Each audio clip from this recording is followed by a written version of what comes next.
18 years ago, during a fierce thunderstorm, a mysterious tower suddenly rose in the heart of the city. As if summoned by it, strange blue energy portals, known as gates, began appearing throughout the streets. From these portals poured waves of terrifying creatures, threatening the peaceful lives of everyday citizens.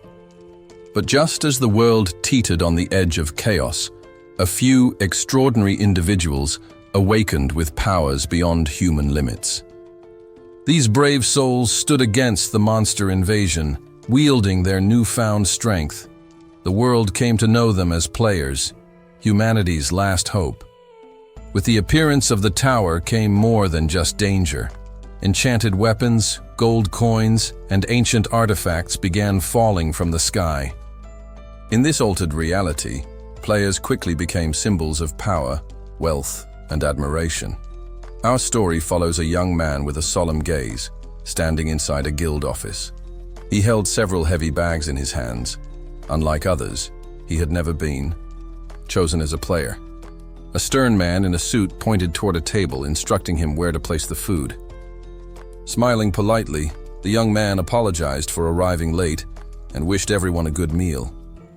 Later, at a busy intersection, the same young man waited at a red light on his moped. He noticed a massive digital billboard and lifted the visor of his helmet to get a clearer view. The ad featured a young player, born in South Korea, displaying awe-inspiring magical abilities. Energy swirled in his palm as he fought back waves of enemies. The moped driver stared, completely captivated. This player, praised as one of the strongest, turned entire groups of orcs into frozen statues with ease. A loud honk snapped the young man out of his trance. An annoyed driver behind him shouted that the light had already turned green. Flustered, he quickly took off. That evening, under the soft glow of a street lamp, he parked his moped and noticed the red mailbox overflowing with letters. Curious, he rushed over, flipping through medical bills, loan notices, and school documents. But the letter he longed for wasn't there. With a deep sigh, he closed his eyes, telling himself not to get his hopes up. Inside the modest home, he called out that he was back. His little sister stepped out of a room and praised him for working hard. He asked why she was still awake. Heading to the fridge, she casually said she was finishing her homework. Then he asked about their mother. Lying under a blanket, their mother seemed more peaceful than usual. The girl mentioned she had just fallen asleep and was doing better that night, giving them both a small sense of comfort. The young man turned toward her and said it was time to give their mother a massage. But before he could move, his sister grinned and stepped forward, holding a chocolate cake with a candle shaped like the number 18. She beamed and shouted a cheerful, "Happy birthday." Shocked, he asked where she got the money for such a cake. Did she spend the money she'd saved for new clothes? With a small, proud smile, she said she still had plenty saved up and teased that she'd eat the whole cake herself if he didn't. She explained it was from a really famous bakery and that she loved chocolate cakes. His face softened. Noticing her worn-out clothes, he gently called her name, Yuang, and patted her on the head, thanking her sincerely. She giggled and handed him a small envelope with a heart sticker on it, urging him to read it before cutting the cake. Curious, he opened it and froze. His eyes widened, his hands trembled.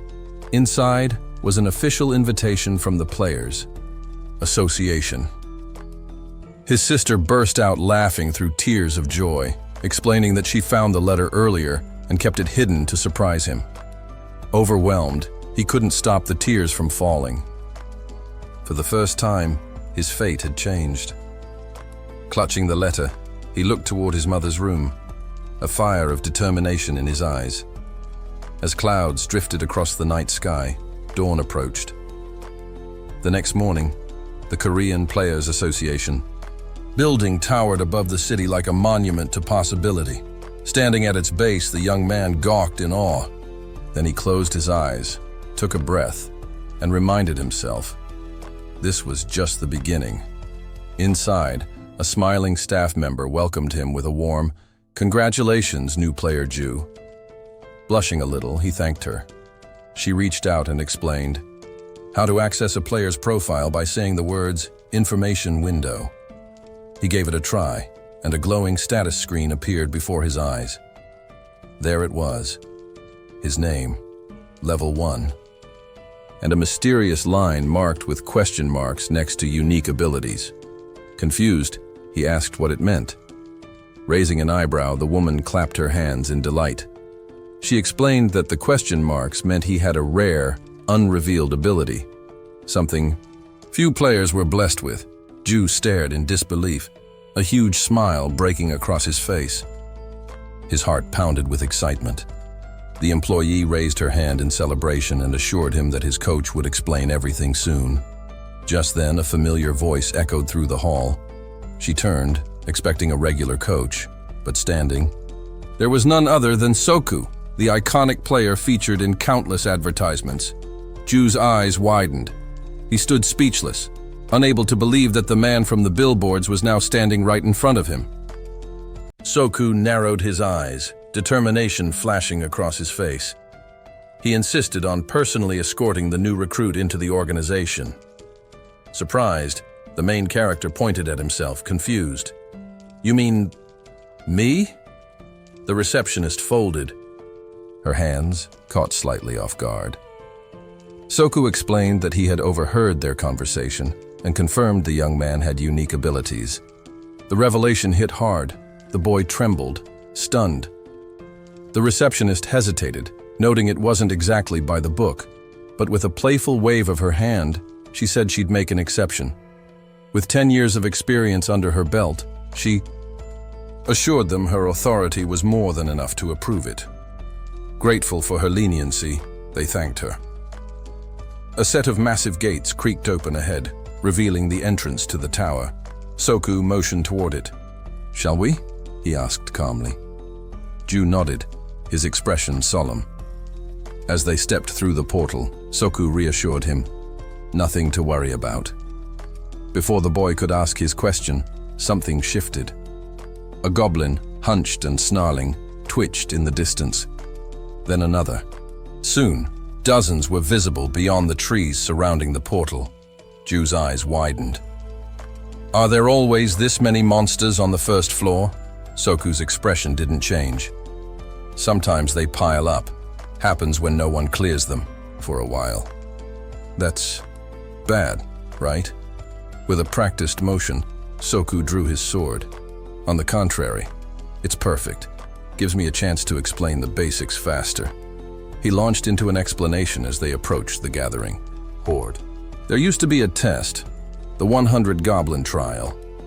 You'd fight 100 of them, no skills allowed, all within a set time. It was banned for being too dangerous, but it was the most accurate way to gauge potential. Soku's voice was steady, almost clinical as he elaborated. "Complete it in 5 hours, you're advanced. Do it in 2 or 3, you're looking at an A rank. Finish within an hour, that's elite tier." He spoke as he moved, his blade slicing cleanly through the goblins. Heads and torsos split with precise, almost effortless cuts. The monsters barely had time to react before they were dead. Ju watched, stunned. Each strike was fluid and devastating. Soku moved like a blur, unfazed even as he spun through clusters of monsters. But for someone with unique abilities, Soku continued as he crushed a goblin's skull. The time limit's different. 10 minutes, that's the benchmark. Jiku stared in disbelief. 10 minutes to beat 100? Soku glanced at his watch. "I did it in 47 seconds. The younger man ran to him, breathless. "How am I supposed to do it in 10 seconds? Soku chuckled. "Ordinary players need years to reach this level. But people like you, you'll get there in months." Behind him, a burst of violet energy erupted, an aura of raw, untamed power. He explained that those with unique traits grow at an exponential rate. Then, turning to a frozen goblin, Soku asked, "Heard of the Angela Guild?" Ju nodded. "They've got that really young ranker, right?" Soku smiled faintly as more armored warriors in the distance trained. Most of their players completed the goblin trial in under 3 hours. But I'm forming something better. A guild stronger than Angela's, built on players like you. Ju stood stunned by the ambition in Soku's voice. Placing his hand on the frozen monster, Soku unfroze it with a spell. Let's begin your first hunt. The goblin's eyes lit up with fury as it lunged forward, snarling. Soku gave quick advice. Brace your legs, keep your back firm, watch its axe, take it. As the creature swung its weapon, Ju's eyes sharpened. He furrowed his brows with fierce resolve. This was it, his chance to change everything. 5 years had passed. The sun gleamed brightly over the forest on the tower's first floor. A sword slashed through the air, forcing a goblin to leap back in alarm. A curly-haired man wearing glasses observed the scene, his gaze catching on something. Ahead, nearby, a man wielding an axe rushed over, apologizing for his delay. The man with glasses turned to him, smirking as he replied that the delay had given him the chance to witness something amusing. The swordsman lifted his weapon high, ready to strike again. Nearby, the main character furrowed his brows in frustration. The blade slammed into the dirt with a thud, its wielder panting from exhaustion. The armored man looked on, his expression falling as his gaze landed on a familiar blue window, the comeback challenge that had once again gained popularity. The curly-haired observer muttered that he was thinking the same thing. With a loud exhale, Jiku opened his mouth and summoned a digital status screen. The glowing blue window floated in front of him. It reminded him that he had received an invitation from the Players Association when he was just 18. In frustration, he dropped to his knees, pounding the earth with clenched fists and screaming into the woods. The man in glasses stared, arms outstretched in disbelief. The tank of the group stood shocked, mouth agape. Despite the unique powers he'd gained, Jiku was still struggling. Even after 5 years, it took him more than an hour to defeat a single goblin. Drenched in sweat, Jiku couldn't fathom that players like him still existed. After all this time, his level remained at 1. With a clean, practiced strike, a goblin was sliced in half. Its weapon clattered to the forest floor as its lifeless body crumpled. The swordsman let out a sigh of relief. The rest of the squad stood nearby, surrounded by fallen monsters. Their leader commended them for their performance. When asked if anyone had leveled up, a brunette nodded. A man in an orange hoodie chimed in, saying goblins had become much easier to deal with. After only a few kills, his level had already risen. Jiku gave a small smile. Lower levels go up quickly, he noted. Turning to his team, he announced that they would move to the second floor tomorrow and told them to meet at the entrance in the morning. As he walked away, his squad nodded in agreement, watching him. Go. Is he really that well known? One of the team members asked, eyes still fixed on their guide's retreating figure. Another replied that they'd heard a lot about him. The squad leader bent down and picked up a glowing purple stone from the dirt. When asked why Jiku was famous, he paused, eyes closed in thought. There are a few rumors, he finally said, furrowing his brow. Some say he has a unique ability. The brunette's eyes lit up. Seriously? Is that true? Just rumors, the leader shrugged. As Jiku walked along a worn path past newer players, someone scoffed. If that were true, would he still be stuck on the first floor? The leader chuckled. Word is, he ranks dead last. The brunette blinked in disbelief. There's a rank lower than 2? Crossing his arms, the leader replied, he's not even officially ranked. Everyone gossips, but no one denies the nickname he's earned. High above, tree branches cast shifting shadows over Jiku as he moved through the underbrush. He glanced to the side.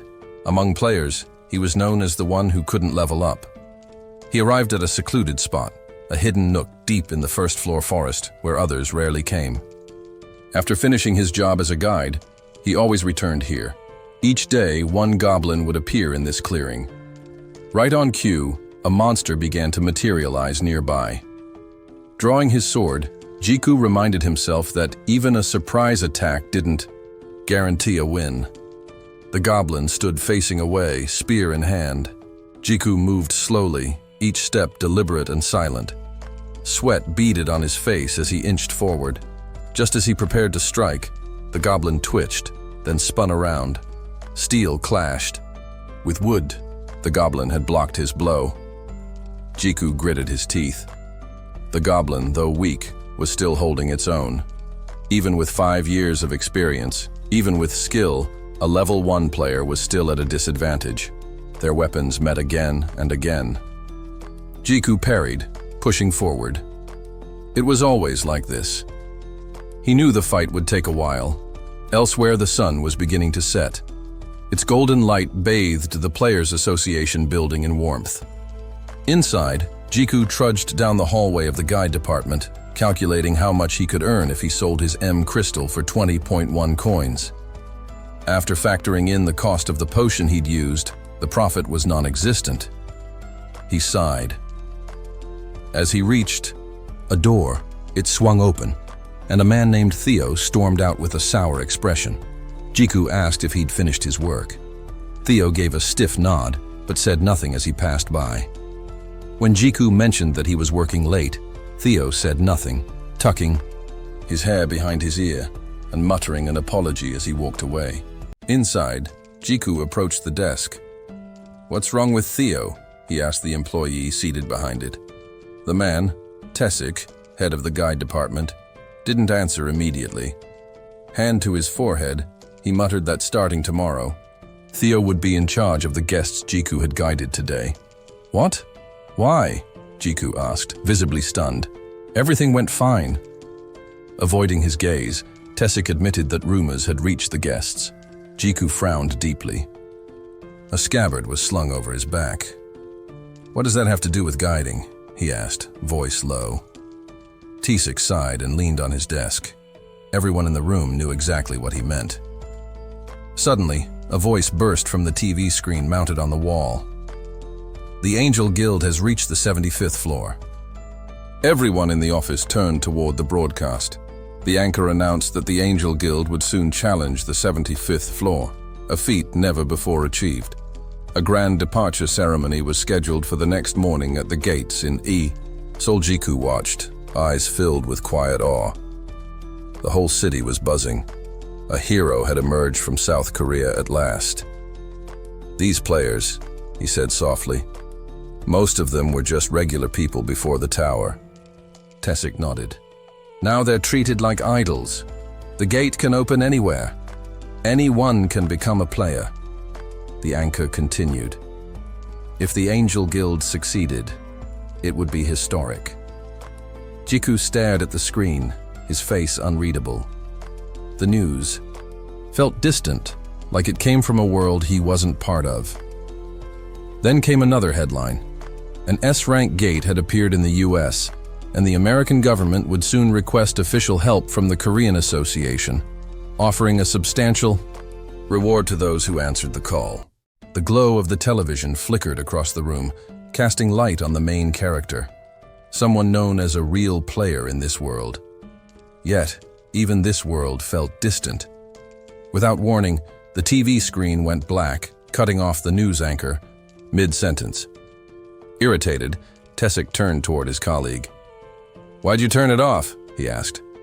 The man with the remote didn't bother offering a real explanation. Instead, he handed Tessik an envelope. "Great work this week," he said with a grin. Tessik nodded, accepting his pay with a word of thanks. With a more serious tone, the manager furrowed his brow. "Theo might come off cold, but he carries a heavy sense of guilt. Don't take it personally." Ju gave a small smile. "There's no need to apologize on his behalf. It wasn't his fault." Tessik gave a half-smile in return, then looked Ju in the eyes. "Just try to come in early. Next time, all right? I need someone to take over the shift." As he clicked his mouse, he added, "Another job came in. This one's got your name on it." Ju blinked in surprise. "A request? For me?" Outside, sunlight poured over the green trees as a new meeting began. The main character extended a hand to a young man. "Name's Tessik. I'll be your guide." The young man, SLE, shook his hand enthusiastically. "I've heard a lot about you from Soku." Hearing the name, Tessik's eyes widened. Soku? You know him? SLE nodded. He's my cousin. A smile spread across Tessik's face as memories of Soku flashed in his mind. He reached forward with a hand of gratitude. Then thank him for me. He taught me a lot. SLE turned to the rest of the team. Let me introduce the squad. They stepped forward one by one. Joyful Iwan, the round-faced Sonu, and the fiery redhead, Hanul. They greeted Tessik warmly. Standing before them, Tessik addressed the group. We need to clear the training floor in 5 days. Starting now. Pointed toward a trail leading into the forest. I'll explain everything along the way. I hope you've all prepared well. By noon, the sun was blazing above them. As the sky began to melt into orange hues, the day's work wrapped up. The team decided to rest for the evening. Tessik turned the dial on the stove, preparing dinner while the others pitched their tents. Hanel leaned in. Need a hand with that? Tessik shook his head. You guys take it easy. I've got this. A rich aroma filled the air as the meat soup simmered. Smells amazing. Like a real chef made it, Hanel commented. Kneeling beside the fire, Jan asked, Hey, is it true your level never changes? Before Tessik could answer, Sunli groaned. Don't ask him that. But Tessik just chuckled. It's true. Ask me anything. Javan glanced over sheepishly. Sorry, just curious. As Tessik ladled soup into bowls, he asked, So, how was the hunt today? They all sat together, sipping the hearty broth as they reflected on the day. I got a few scrapes, said Sonu, rubbing his arm. Jan grinned. A potion should fix that. It wasn't as hard as I expected, Hanel added. Tessik nodded. The goblins on the first floor aren't well equipped. Their movements are easy to read. He looked at each member. This floor is training for the real deal. Stay sharp, and you'll level up in no time. Only a thin layer of soup bubbled at the bottom of the pot. Tessik stirred it as he continued. Just be careful once you run into a guardian. He explained that guardians were powerful monsters. Each floor had one. Entire guilds formed around hunting them. They're the gatekeepers, the toughest enemies you'll face. His expression turned grim. Defeating one gives huge rewards, but don't underestimate them. Low-level players don't stand a chance alone. Sunli and Hanel both froze, wide-eyed.